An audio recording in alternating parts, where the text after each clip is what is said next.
free, to change his circumstances, to change his relationship with God. And for him, that was a good thing, but maybe it was a little bit scary also. How often have we prayed, Lord, I want you to be a part of my life. Just don't ask me to change this.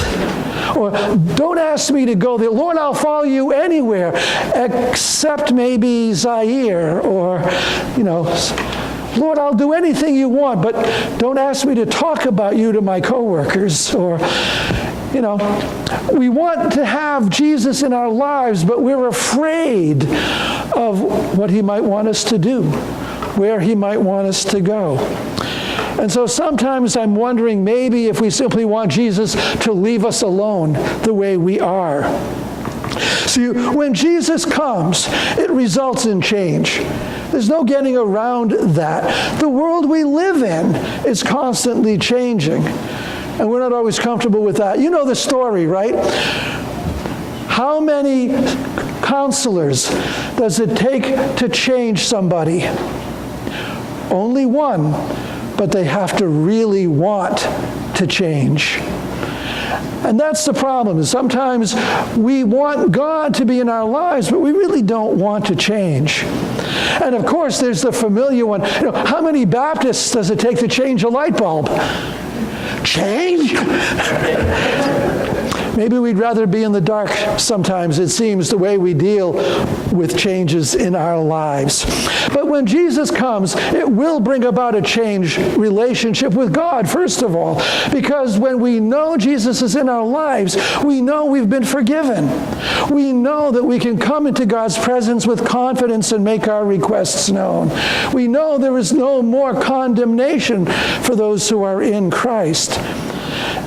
This man had been possessed by demons, was ostracized by the town, forced to live out in the caves apart from family and friends. And now he is changed. Now we're reading, now he's dressed again.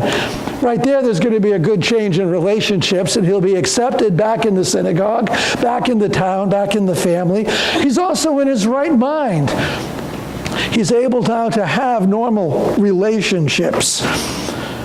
And God comes to help us have new and healthier relationships if we will allow him. The miracle Jesus performed also demonstrated his priorities. To Jesus, freeing this one person was more important than the herd of pigs. Part of it might have been because he was Jewish and pigs were considered unclean. And so to Jesus, freeing this one man was much more important. But to the townspeople, I wonder.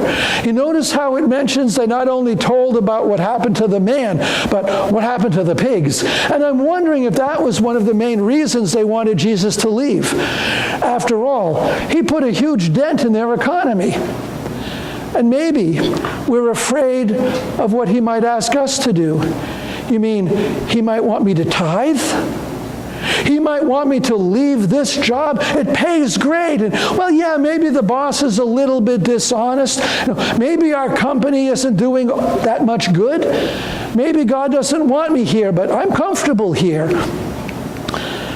Maybe God's priorities are going to be different from ours, and we don't want him to challenge or change those. And so maybe we want to keep Jesus at a distance.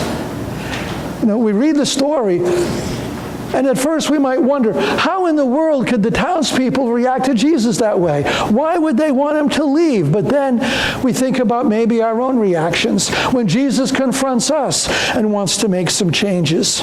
It's no wonder that the people were afraid. I mean, first of all, they probably didn't really understand what happened. And it's not unusual that people are afraid of what they don't understand.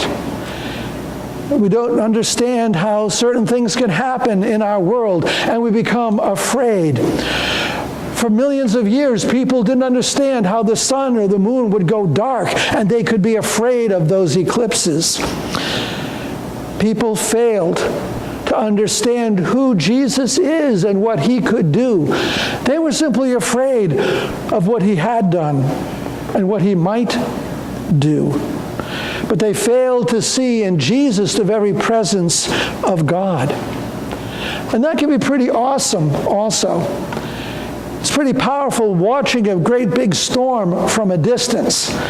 You know, ever see a